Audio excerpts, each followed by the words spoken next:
Hey, what's going on, everybody? I'm Jules Leyhe. Today, we're going to play a Les Paul through a cranked Marshall amp. I've literally turned everything up all the way on this amp.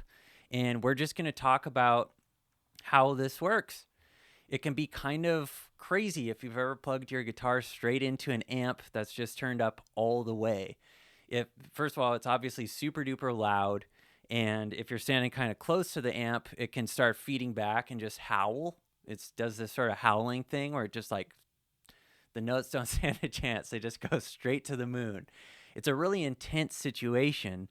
And back in the day, this used to be all that people could do to get a distorted sound. You know, they didn't have tons of stomp boxes and, Kempers, Axe effects, all this stuff. They just had an amplifier, and that was what they had to get their sounds. So I thought that this would be a really cool video to take a guitar that I haven't played very much on this channel yet. This is my 59 custom shop. It's not a real 59. It's the Gibson custom shop Axe. I've had the 60 before, and I really dug that guitar. I thought that the thinner neck was going to be my thing, but I kind of ended up realizing that wasn't my thing. I wanted the 59, so this guitar is actually relatively new to me. So I'm excited to take it for a spin today. But as far as playing through a cranked Marshall amp is concerned, this is a signature sound. A Les Paul through a Marshall, that is like rock and roll at its core right there. So this is a super cool thing, and I want to show you literally number by number how usable this can be, because turned up all the way, it's obviously, it's like, whoa, this is a lot. But along the way, there are, a lot of things that we can get into, a lot of great tones. By the way, my cat Lester is saying hi to me right now. So hi, Lester. Lester's saying hi to all of you at home. But anyway, so getting started off, the guitar volume is at 0 right now. I'm going to turn it to 2 and start right there. 1 is, there's almost not much happening at 1, but I am literally going to turn my guitar to 2 right now. Here's how my guitar sounds at 2. Remember, I'm not changing anything to the amp. That's staying the same the entire time. That's the purpose of this video. We're playing only off the guitar's volume. Here it is for the first time, this Les Paul, the volume all the way up at 2.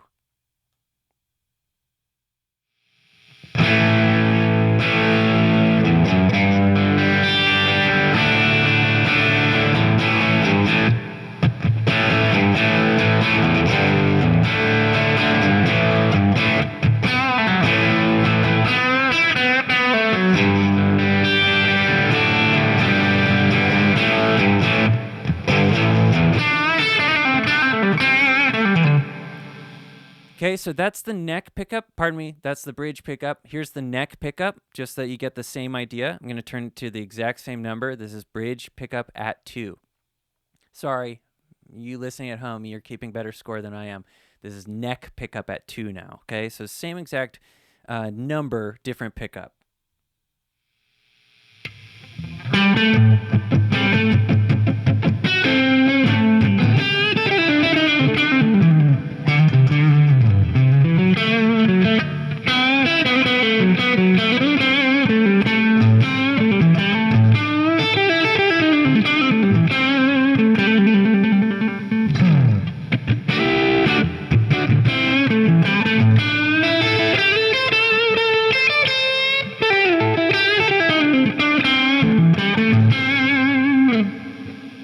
So that's pretty cool. To me, that's, it's funny because when you have like your dedicated clean sound, it might be a little more, it's going to be cleaner because that actually has some dirt on it. This amp is cooking right now. So it doesn't take much for it to be like kind of distorted. But the whole thing we're talking about here is like, now you've got one amp and it's on one setting. And in this case, it's turned up all the way.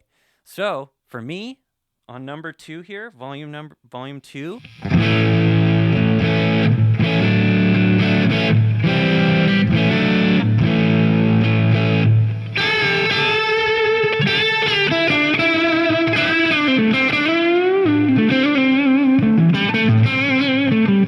That's pretty darn great tone. Sounds good. It's clean enough that if I want to ramp up a solo, or if I'm going to totally start shredding and like really need that rock star tone, I definitely have it by just turning the volume up further. But I also have, I could play chords. I can play power chords. They've got meat on the bone. It's not a really thin sound. So considering the first sound we've started with is 2, and it sounds pretty good already, I think that's a great just sort of, this debunks some myths already. You can play clean with your amp cranked. Again, clean-ish. It is not your super duper like Eric Johnson sparkly twinkly clean. This is like rock and roll clean. I'm spelling this stuff out for you guys. You know what I'm talking about. I just want to make sure that, as we talk about this tone stuff, we're all on the same page, describing it more and talking about, not using pedals versus using your amp. All that stuff is what we're here to talk about. So now, as Emerald said, let's kick this up a notch. Let's take it from 2. Let's go to like 3 and 4 and see what's going on there. See how much more drive we get. I'll stay on the rhythm pickup, the neck pickup. I learned what pickup I'm on by now. Thank you, guys. Here's 4, okay?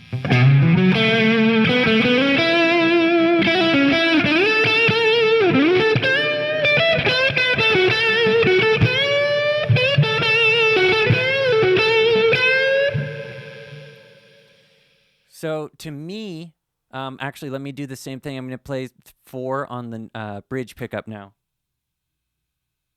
Moving on up, right?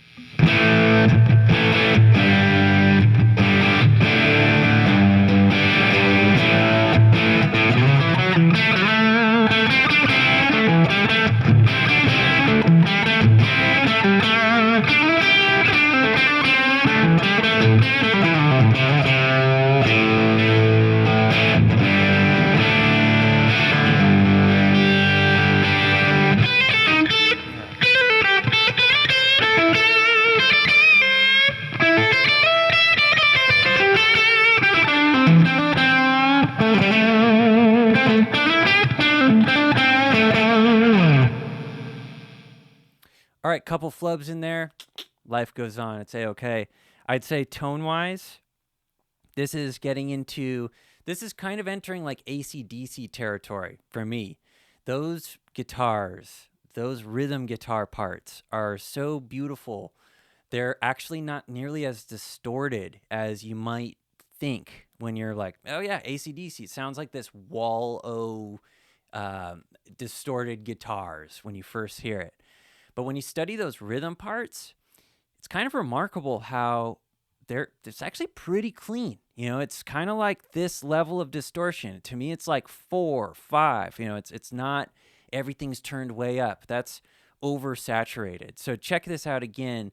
I'm going to play some sort of rhythm-y parts. I haven't touched the volume. Well, I have touched the volume, but I'll get back to where it was. This is about 4. And I'm just going to play some power chordy, kind of AC/DC style, AC/DC rhythm inspired parts, okay? So here we go.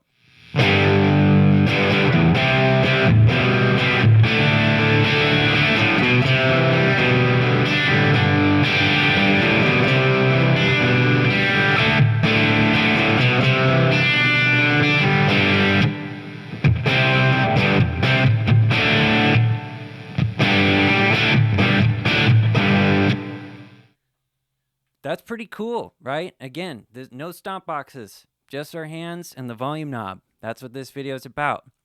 We've got clean, and we've got that really awesome, kick-ass, crunchy but not too distorted sort of AC/DC style rhythm guitar sound, right?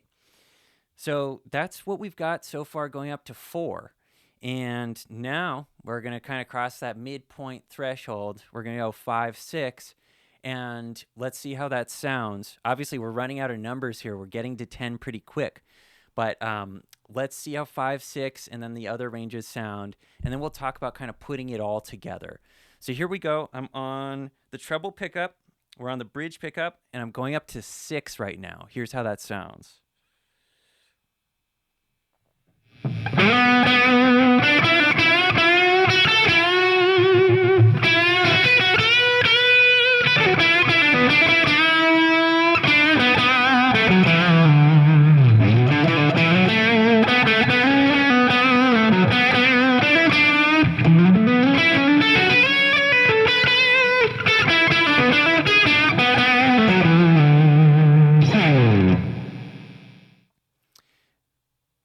As somebody who loves to play solos and lead stuff, lead style, I love pentatonic scale. I love blues. I love bending strings.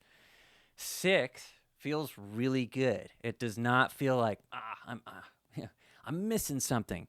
I think that part of this alone, actually, at 2, I felt pretty good. I felt like I could play with that sound. I liked the tone. At 4, I liked the tone. It offered something else to me. It's not like, oh, I just have this one tone and then I turn on a distortion pedal and now I like that one. It's making the most of this one sound that we have, which is really the guitar turned all the way up through the amp turned all the way up. There's so many great tones along the way. 2 is a pretty darn good clean sound. Sounds like a Les Paul, like got enough info there.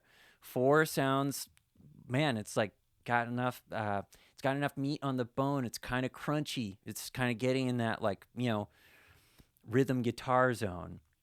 And that 4 to 5 zone, that 4, 5, 6, it's like that AC/DC rhythm guitar tone, like lush, beautiful sounds. Harmonics are rich. We're not missing a ton of stuff here. So now we're up in the 6, 7, we're kind of in the past the midway point, getting towards the top, but we're not quite that yet there. There's this next few numbers. So every single one of these is just a really good zone to hang out in and, really get to know. I see too many people just kind of go from 0 to 10 and then they start playing. And it's, that's a huge jump to go from 0 to 10. There are so many stops along the way. So speaking of which, here's that 6 to 7 spot, okay? I'm going to do this on the rhythm pickup. I love that sound on the Les Paul. So here it is. This is now 6.5. And I'm thinking kind of like, I don't know, Gary Moore or something right now. So here's 6.5. Let's see if we can get some of these kind of classic lead tones out of the Les Paul.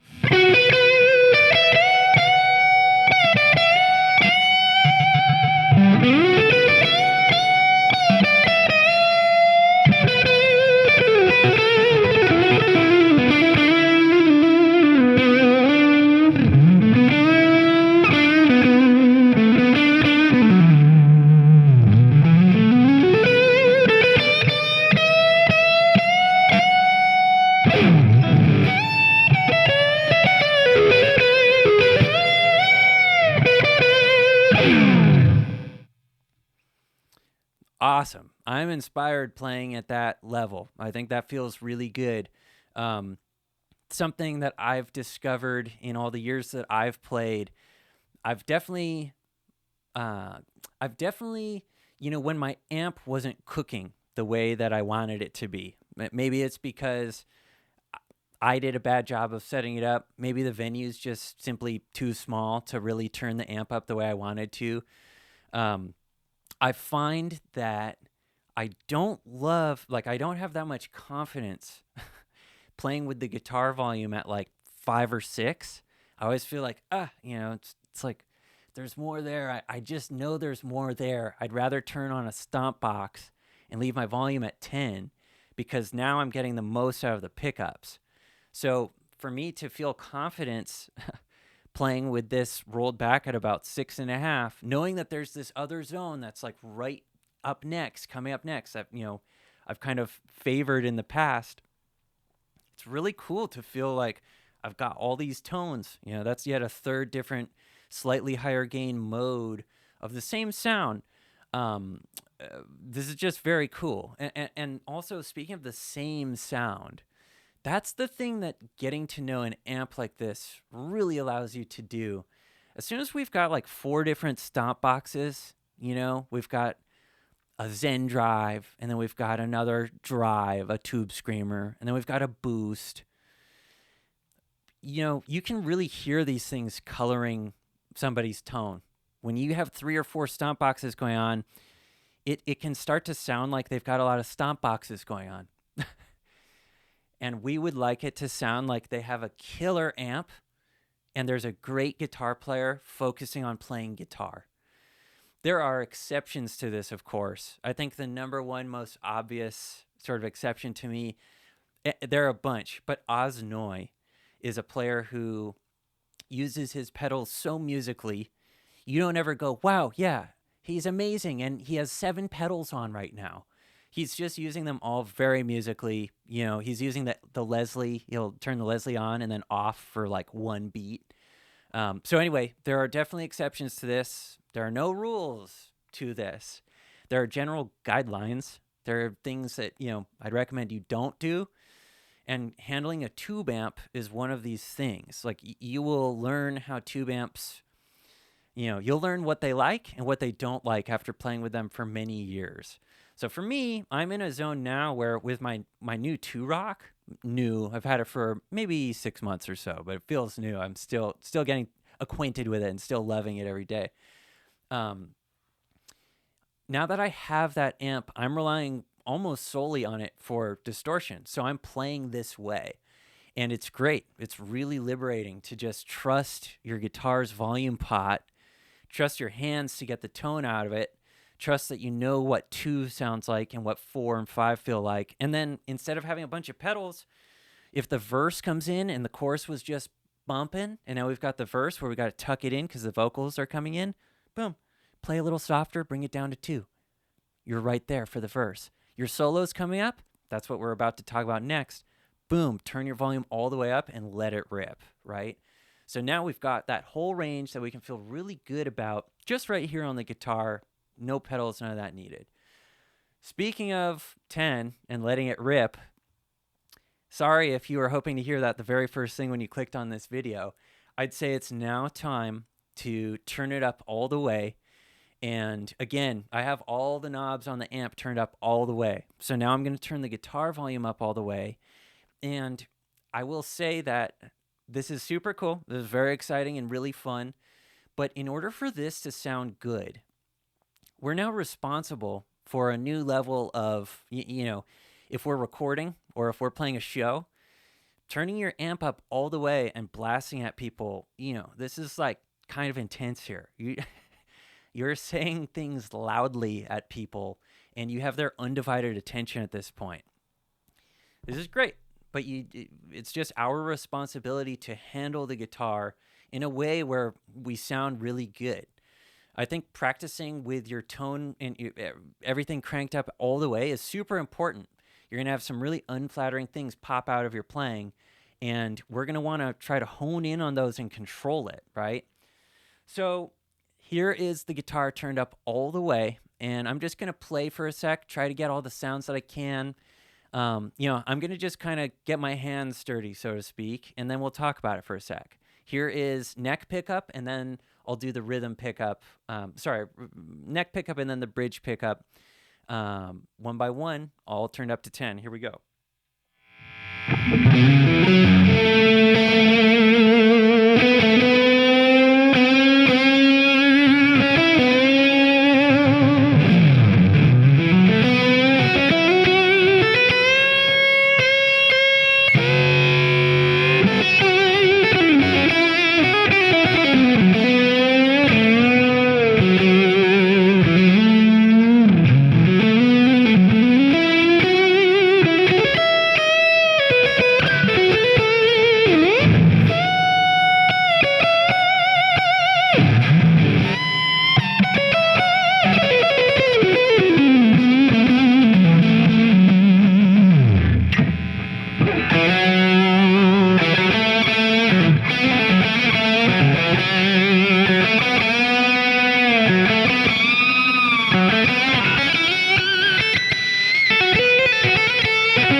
All right, so super duper cool. Tons of distortion. This is obviously super fun. Here's just a big chord. I'll play some chords so you can hear just the tone. I'll play less notes and just kind of let the tone do the talking for a sec. This is on the bridge pickup.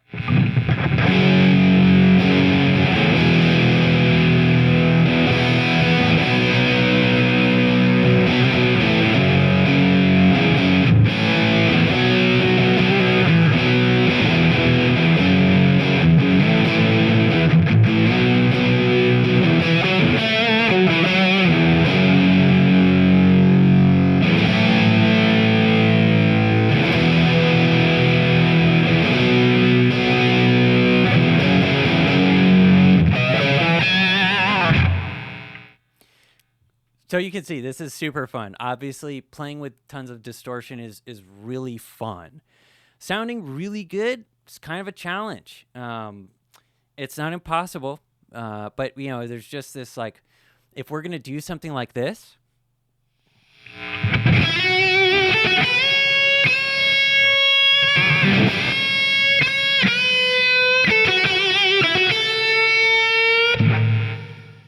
I'm really specific with my fingers. I'm not, I'm making sure that everything else is muted. I need to make sure that it's played very cleanly, You can definitely, you can get really passionately into your solo and play really intensely. But if we're kind of messy and sloppy Joe, and there are some exceptions to this. Rock and roll's got all sorts of exceptions. If I say something, you got to do it this way. I'm sure you could find some version of it being done the exact opposite, and it's with some guy who's living in a big fancy house on the hill somewhere for making a lot of money breaking the rules doing it. We know this about rock and roll. That's part of what we love about it. Obviously, in general, we're striving to have everything under control, and we want to be able to say what we want with this guitar. So that's all that I mean. But let me sort of demonstrate something that might be actually really fun to try with all this distorted guitar, this level 10 type of thing. Instead of just hearing it and understanding that it's really distorted, here's an exercise to try that might help you get comfortable playing with all this distortion. So I'm going to stay in the key of F sharp. I kind of like it. It makes me think of like Crazy Train. That's not the only thing it makes me think of, but I'm going to just stay in F sharp for this. And I want you to try to work on your bending. Bending turns into, it's just the same physically as without distortion, but it's different because now with this lead tone, if you just bend one note, if you do something like this,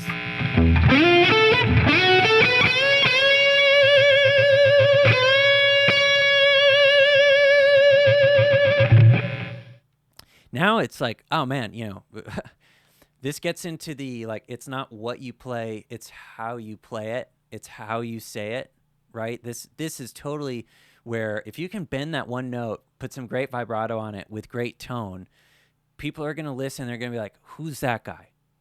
So let's work on this together. Here's the exercise. It's a simple one, and you might be doing this already, but I'd like you to bend this note, the 4th up to the 5th on the G string, and we're going to try to put some vibrato on it.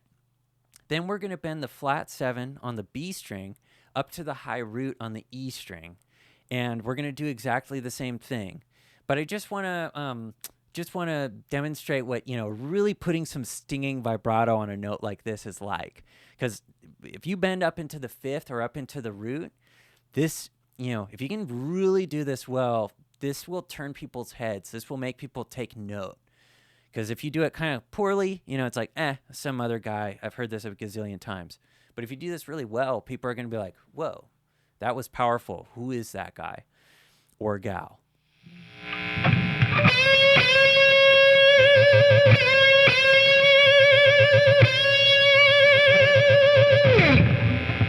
And here's the thing with that vibrato. We're going to want to hear the note that we're bending to, which is this. And now we're going to bend to that pitch and then put vibrato on it once it's at the top.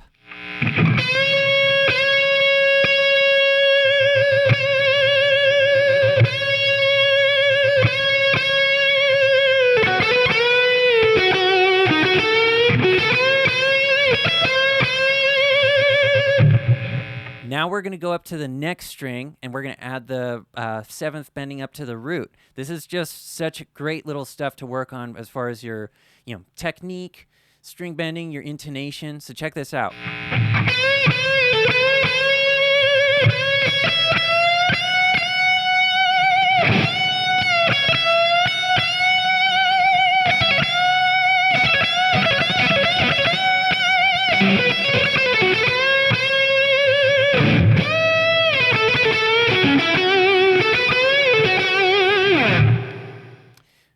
All kind of generic vocabulary, but focusing on it like this, right? Magnifying glass, way up close on these 2 bent notes. That sort of attention to detail is what's going to make your playing improve. Now you might look at those stomp boxes you have and go, wow, yeah, it's cool. I don't necessarily need it the same way I needed it before, I used to have a giant pedal board, and I would bring it to every gig, and it was just its footprint was like ridiculous. It was really big. And it was another trip to the car, and looking back at it, it basically had a tuner, a volume pedal, and like some distortion pedals. Stuff that I just didn't really need to lug around with me, So anyway, that pretty much wraps up our video. I want to go through really quick, and I'm going to just demonstrate each sound. I'm going to play at 2, 4, 6, 8, and 10. And I'm just going to play at each one for a little bit. But here's our whole spectrum, right? I haven't changed the amp once. I'm just going from the guitar. And I'm going to just stay on the bridge pickup right now, okay? So here's the bridge pickup at 2. It's a little demonstration of each thing. And I really hope that you picked something up from this video. Getting to know your amp is a huge part of tone. I mean, that sounds so obvious, but I can't believe how many people don't really understand or have not gotten the most there is to get out of their amplifier. So that, the point of this video was to help you connect to your amp, get the most out of it that you can. If you have a tube amplifier of any kind, there are probably so many cool things to do with it that you haven't tried yet. So try it, get to know it. There are attenuators out there that are really cool. You can change the power that your amp is getting. There's this brown box. There's just all sorts of stuff that we can do that, instead of going out and buying that $600 new pedal that came out the other day, we might have the tools lying around the house, waiting right there for us to use. So hope that this encouraged you, to find some new tones with what you've already got. If you haven't yet, please subscribe to the channel. We're putting new videos like this out all the time. You won't miss one if you subscribe, so we'll see you next time. Here's just a little bit of playing to take you out. Catch you at the next video. Thank you so much, you guys.